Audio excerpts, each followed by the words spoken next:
musiclist.com, royalty-free music for marketing and promotion. السلام علیکم ورحمۃ اللہ وبرکاتہ۔ ناظرین خیر مقدم ہے آپ کا لوک ہت نیوز سلوڑ میں۔ ناظرین سلوڑ کے آزاد نگر کی دو گلیاں بنی لاوارث، کون ہے اس کا وارثدار، کس کے حوالے یہ گلیاں کی گئی ہے، کون اسے دیکھے گا، کون ان گلیوں والوں کی پرابلمز پریشانیوں کو سمجھے گا۔ ناظرین سلوڑ کا ہائی وے روڈ ہو یا مین روڈ ہو، یہ دونوں روڈ جگمگا رہے لائٹ کی روشنی سے، لیکن ناظرین سلوڑ کی کچھ گلیوں میں اندھیرا چھایا ہوا ہے، اور اس اندھیروں کو دور کرنے پر توجہ دینے کے لیے کون ہے؟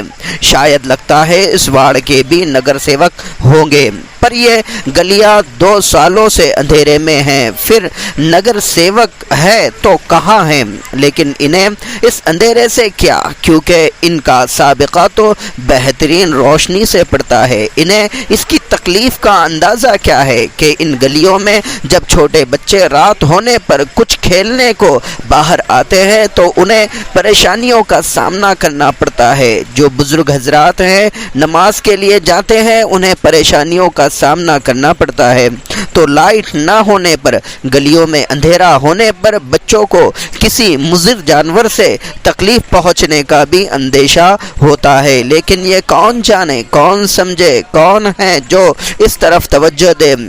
جس پر یہ ذمہ داری ہے اس کو وہ ادا کرنے کے لیے تیار نہیں ہے۔ اور ناظرین میں بتا دوں کہ ان 2 گلیوں کا سیمنٹ روڈ بھی اب تک کے مکمل نہیں کیا گیا، یہاں تک کہ مرزا کالونی اور آزاد نگر کی بہت سی گلیوں کا سیمنٹ روڈ تیار کیا گیا ہے، لیکن یہ 2 گلیاں ابھی تک باقی ہے۔ وجہ کیا ہے؟ شاید کہ یہ لاوارث گلیاں ہو چکی ہے، یہاں پر غریب طبقہ ہے، مزدور طبقہ رہتا ہے، کیا اس وجہ سے یہاں پر کوئی کام نہیں ہوگا، یا نگر پریشد تک آواز پہنچانے والا شاید کوئی نہیں ہے؟ اور نگر سیوک تو اتنے پیارے ہیں کہ کبھی اپنے وارڈ کی گلیوں میں آ کر جھانکتے نہیں ہیں کہ ان کے وارڈ کی جنتا کس حال میں گزر بسر کر رہی ہے، یا انہیں کوئی پرابلم بھی ہے۔ اس طرف توجہ دینے کے لیے بھی نگر سیوکوں کے پاس فرصت نہیں ہے۔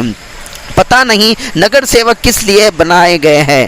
نگر سیوک بنانے سے پہلے کوئی ایک مضمون، کوئی ایک کتاب ٹائپ کر دی جائے اور چھاپی جائے، اور نگر سیوک بننے کے خواہش مند لوگوں کو اس کی اسٹڈی کرنے کو کہا جائے، پھر ان کا امتحان لیا جائے، اس امتحان میں جس نگر سیوک، جس شخص کو زیادہ مارکس ملے اسے نگر سیوک کے لیے قبول کیا جائے، یا پھر ان تک یہ کتاب پہنچائی جائے کہ پہلے اس کتاب کو پڑھ لو، اپنی ذمہ داری کو سمجھ لو، پھر نگر سیوک کے الیکشن میں آؤ اور خوب اچھے سے لڑو اور جیت کر آؤ، اور پھر اس کتاب میں جو چیزیں لکھی ہے کہ کس طرح سے نگر سیوک کی خدمات ہوتی ہے، اس طرح کی خدمات کو انجام دے تاکہ آپ اچھے ذمہ دار نگر سیوک بن سکے اور لوگ آپ کو دعائیں دے سکے۔ تو ایک کتاب چھپنی چاہیے ایسے نگر سیوکوں کے لیے جو غیر ذمہ دارانہ کام اختیار کر رہے ہیں۔ تو گزارش ہے کہ اس آزاد نگر کی 2 گلیاں جس وارڈ میں آتی ہے، اس وارڈ کی جو نگر سیوک ہے وہ انہیں لاوارث نہ بنائے، بتائیں کہ ان کا کوئی وارثدار ہے، اور اگر وارثدار ہے تو اس تعلق سے کام بھی کرے۔ فقط والسلام۔